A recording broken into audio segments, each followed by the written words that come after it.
جنہوں نے عدالتوں کے کردار پر سوالیہ نشان لگا دیا ہے، اس وقت تک ہی سپریم کورٹ کہلانے کا مستحق ہے جب تک آئین کی پابندی کرے۔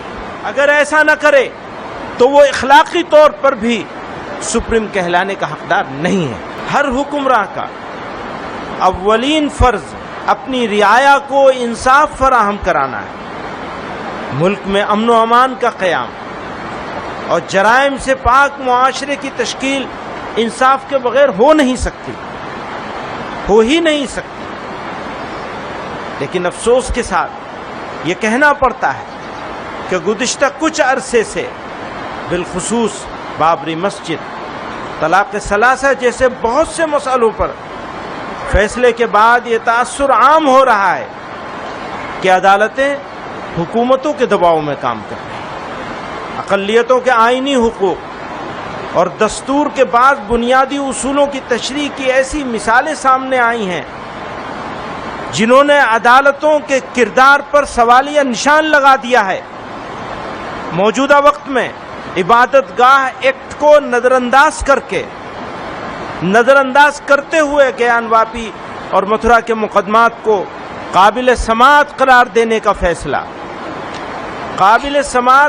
دینے کا فیصلہ بھی اس کی ایک واضح مثال ہے۔ یاد رکھیے، سپریم کورٹ اس وقت تک ہی سپریم کہلانے کا مستحق ہے جب تک آئین کی پابندی کرے، قانون کے حقوق کا خیال رکھے۔ اگر ایسا نہ کرے تو وہ اخلاقی طور پر بھی سپریم کہلانے کا حقدار نہیں ہے۔ کہ آئین نے ہمیں اپنے مذہب پر چلنے اور اس کی تبلیغ کی اجازت دی ہے، لیکن کنورژن لاء میں ترمیم کے ذریعے اس بنیادی حق کو ختم کیا جا رہا ہے۔ اس قانون کو اس طرح استعمال کیا جا رہا ہے کہ مذہب کی تبلیغ کا عمل خوف اور سزا کا مستحق بن جائے۔ دوسری طرف گھر واپسی کے نام پر کسی خاص دھرم میں شامل کرنے والوں کو کھلی چھوٹ حاصل ہے، ان پر کوئی سوال نہیں اٹھایا جاتا، نہ قانونی کارروائی ہوتی ہے۔ یوں قانون کا مقصد غیر جانبداری نہیں رہتا، بلکہ ایک خاص مذہبی سمت کی طرف سماج کو دھکیلا جانا ہے۔ یہ پورا ڈھانچہ دراصل دوہرے رویے کا مظہر ہے کہ ایک طرف مسلمانوں اور دیگر اقلیتوں کے مذہبی حق دعوت کو جرم بنا دیا جائے، تو دوسری طرف مسلم نوجوانوں کو دباؤ، خوف اور ریاسی تائید یافتہ سرگرمیوں کے ذریعے اکثریت کے مذہب میں شامل ہونے پر مجبور کیا جائے۔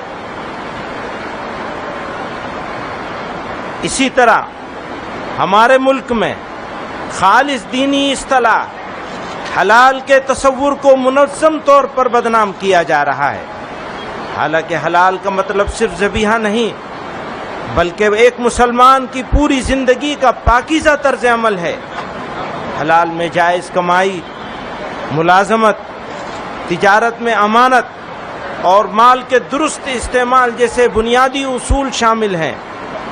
یہ وہ اخلاقی نظام ہے جو انسان کو ظلم، دھوکے، رشوت اور ناجائز کمائی سے بچاتا ہے۔ حلال دراصل امانت، انصاف اور پاکیزگی کی اس روایت کا نام ہے جو ایک مسلمان کی زندگی کی بنیاد ہے۔ اسی بنیاد کو مشکوک بنانے کی کوشش کی جا رہی ہے تاکہ مسلمانوں کی مذہبی آزادی، معاشی حقوق اور طرز زندگی کی بنیادی اقدار کو کمزور کیا جا سکے۔